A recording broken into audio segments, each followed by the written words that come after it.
Bismillahirrahmanirrahim. Assalamualaikum warahmatullahi wabarakatuh. Kembali lagi bersama saya Firman Nur Hasan dalam materi pembelajaran mata kuliah testing dan implementasi sistem. Pada pertemuan ke-6 ini kita akan membahas tentang metode lain atau teknik-teknik lain dari sebuah desain test case yang belum dibahas pada pertemuan sebelumnya. Pada pertemuan sebelumnya kita membahas apa itu test case, lalu ada juga white box testing, pendekatan black box testing. Nah, pada kali ini kita akan membahas pendekatan di luar white box testing dan black box testing. Baiklah, marilah kita saksikan video pembelajaran berikut. Selain teknik testing yang telah kita pelajari pada pertemuan sebelumnya, yaitu white box testing dan black box testing beserta metode-metodenya, maka ternyata ada juga banyak teknik lain yang dapat mendesain sebuah test case. Nah, yang akan kita bahas adalah teknik lain yang sering digunakan dalam mendesain sebuah test case kecuali black box dan white box. Yang pertama ada comparison testing, yang kedua ada test factor analysis, yang ketiga ada risk based testing, yang keempat ada syntax testing, yang kelima ada cross functional testing, keenam ada operational profiling, yang ketujuh ada table and array testing. Baiklah, kita kupas satu persatu. Yang pertama yaitu teknik comparison testing atau perbandingan. Nah, teknik comparison testing ini biasa juga disebut back-to-back testing. Nah, biasanya digunakan pada beberapa aplikasi yang mempunyai kebutuhan terhadap reliabilitas yang amat penting atau kritis. Nah, contohnya kalau di luar sebuah perangkat lunak ya, itu seperti kita menguji sebuah sistem rem pada mobil. Nah, sistem rem ini sangat krusial sekali, atau mungkin sistem navigasi pada sebuah pesawat terbang. Nah, jadi itu sistem rem pada mobil dan juga sistem navigasi pada pesawat terbang ini sangat penting sekali ya. Itu contohnya di luar sebuah software. Nah, comparison testing ini dilakukan pada tiap versi dengan data tes yang sama secara paralel, secara real time untuk memastikan konsistensi dari sebuah program atau software. Dan juga untuk memastikan keluaran yang dihasilkan dari tiap versi identik. Nah, bisa dapat terjadi kemungkinan keluarannya berbeda atau terjadi defect atau cacat pada satu atau lebih versi aplikasi. Nah, pada satu atau lebih versi aplikasi yang terjadi defect tersebut, masing-masing diinvestigasi untuk menentukan di mana letak kesalahannya dan untuk mencari versi mana yang melakukan atau yang paling banyak defect-nya. Lalu yang kedua, ada yang namanya test factor analysis. Nah, test factor analysis ini adalah suatu proses identifikasi faktor-faktor tes, bisa variabel atau kondisi yang mana relevan terhadap sistem yang dites dan dapat bervariasi selama proses testing atau pengujian. Dan juga ada option atau pilihan-pilihan, sehingga dengan menggunakan kesamaan dan variasi yang tadi untuk menentukan kombinasi pilihan dari dari sebuah faktor yang akan dites. Contohnya seperti ini ya, ada rumusnya adalah minimum testing ya. Untuk mencari minimum testing, yaitu sigma MI adalah jumlah opsi tiap faktor yang akan dites, dikurang N plus 1. N adalah jumlah faktor-faktor tes. Contohnya adalah, contoh kasus seperti ini. Ada dua faktor kemungkinan. Faktor yang pertama adalah konfigurasi komputer, yang mana di dalamnya mempunyai sebuah sistem operasi Windows 95 atau NT. Nah, di dalam faktor pertama ini muncul dua opsi atau dua pilihan. Lalu variasi yang kedua atau faktor yang kedua, konfigurasi komputernya adalah spesifikasi dari hardware-nya adalah hard disk-nya sebesar 1,5 GB atau 1,5 GB atau boleh 2 GB ya, dan mempunyai dua opsi atau dua pilihan.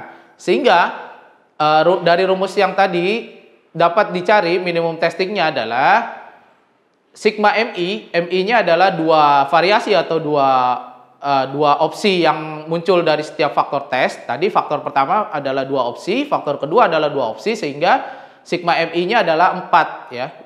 Adalah 4 dikurang N plus 1. N plus 1-nya, N-nya ini adalah jumlah faktor yang akan dites. Karena faktornya tadi hanya 2, faktor 1 dan faktor 2. Berarti 2 ditambah 1, ya, muncullah 3, ya. Jadi, sehingga minimum testing adalah 4 dikurang 3 sama dengan 1. Jadi, tes faktor analisis ini harus melakukan minimum testing sebanyak 1. Oke. Lalu yang ketiga adalah risk-based testing. Risk-based testing ini merupakan metode untuk menentukan prioritas dalam mendesain sebuah tes. Perlu diingat, karena efisien dari sebuah pengujian, maka pengujian tidak dilakukan secara keseluruhan, tapi menggunakan faktor yang mana prioritas, ya. Mungkin prioritas dalam muncul sebuah resiko atau lain-lain. Nah, ketika berdasarkan risk-based testing, maka menentukan prioritas dalam mendesain sebuah test case. Risk-based testing ini juga mempunyai sebuah rumus. Rumusnya adalah untuk mencari sebuah efektivitas tes, maka jumlah defect yang ditemukan dibagi estimasi jumlah defect. Oke, faktor-faktor resiko secara garis besar untuk menentukan prioritas kebutuhan sebuah sistem atau sebuah test case adalah kita harus melihat visibilitas dan akibat yang dapat ditimbulkan kepada klien. Lalu faktor berikutnya adalah resiko operasi bisnis. Faktor berikutnya adalah sejarah terjadinya defect area yang baru atau area yang sudah dimodifikasi. Lalu juga kita mesti melihat kontinuitas dari sebuah bisnis dan juga tingkat kompleksitas pengembangan. Lalu faktor berikutnya ada kondisi yang diharapkan atau positive testing. Ada kondisi yang tidak diharapkan, kebalikan dari positive testing adalah negative testing. Lalu ada tingkat prioritas testing dari pengembang atau kontraktor. Nah, ini yang menentukan adalah si developer atau juga si kontraktor. Lalu ada juga observasi tester terhadap kredibilitas pengembang dan juga keinginan dan perasaan dari tester dan pengguna atau klien. Lalu teknik yang berikutnya adalah syntax testing. Nah, syntax testing ini menggunakan model sintaksis masukan sistem yang didesain secara formal yang merupakan suatu cara penggunaan dan penggabungan kata-kata yang membentuk suatu frase. Syntax testing ini sangat berguna untuk sistem yang menggunakan metode baris-baris perintah untuk cara pengaksesannya. Contohnya banyak ya, di perbankan atau core banking itu masih banyak program yang menggunakan untuk sebuah masukannya adalah baris-baris perintah gitu ya, atau syntax testing. Nah, ini biasanya digunakan metode pengujian black box testing dengan pendekatan syntax testing.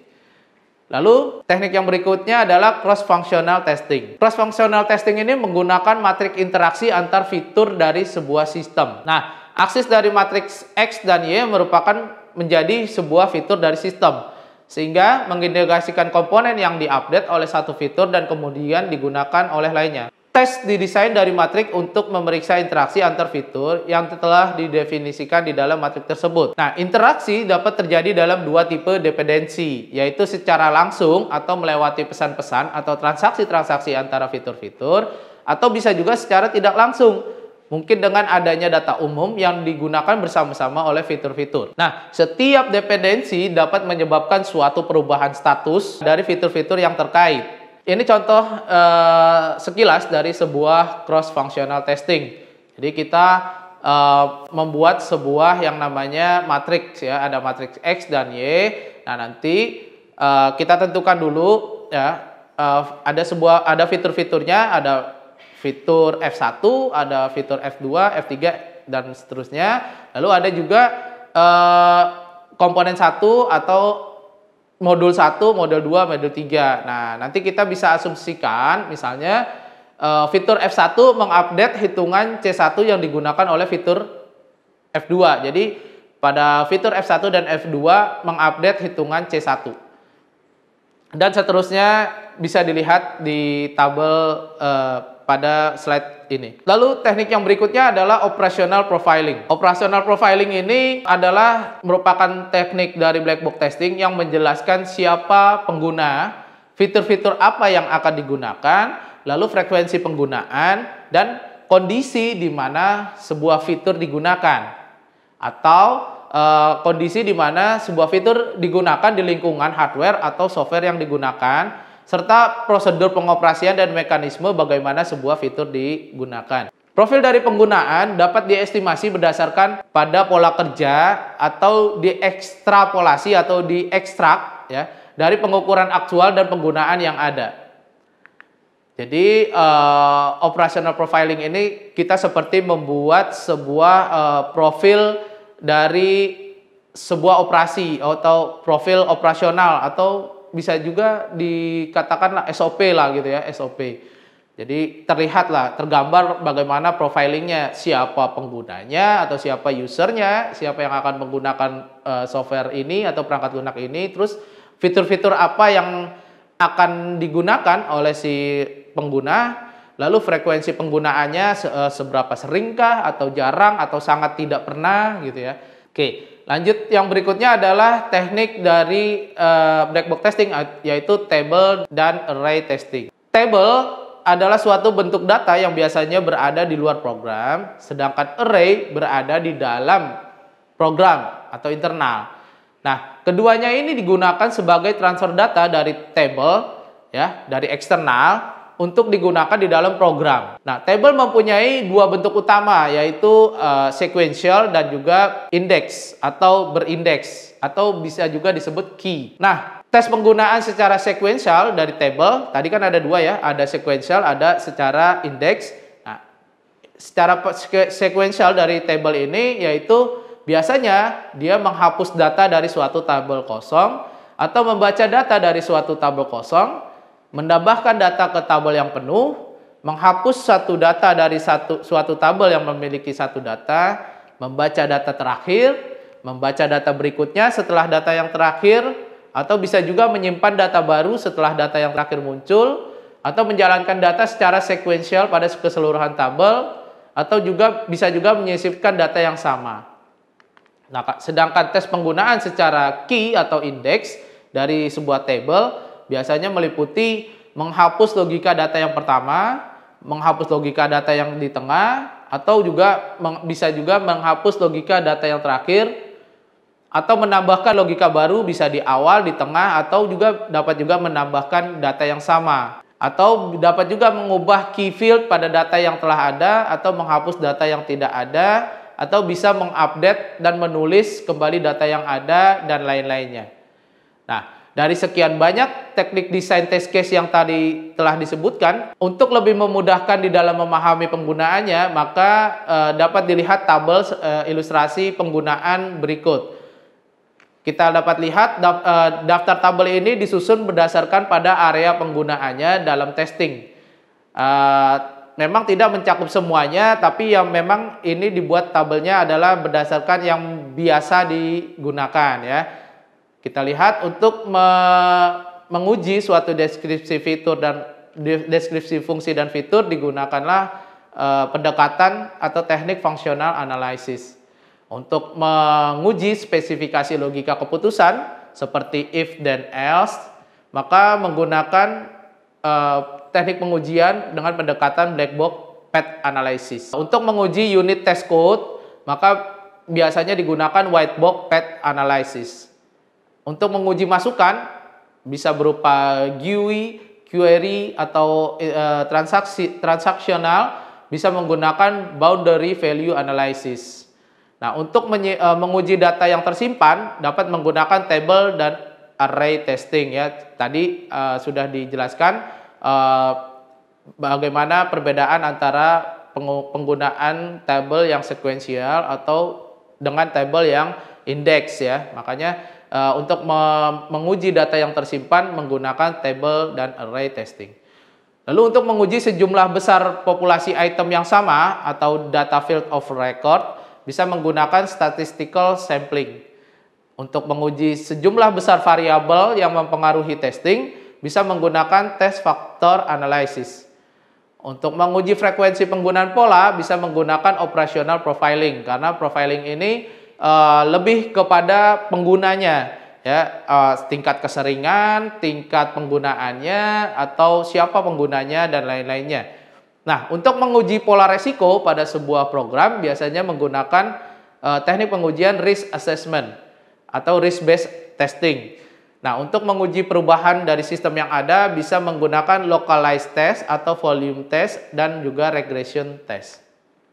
Baiklah, sampai di sini video pembelajaran pada pertemuan ke-6 ini. Jangan lupa tetap semangat, tetap beribadah dengan baik dan benar, dan teruslah mencari referensi-referensi yang ada selain video pembelajaran ini untuk menambah hasanah pengetahuan Anda terhadap mata kuliah testing dan implementasi sistem. Tidak lupa muhasabah hari ini yaitu dari Quran Surat Ali Imran ayat 200. Bismillahirrahmanirrahim.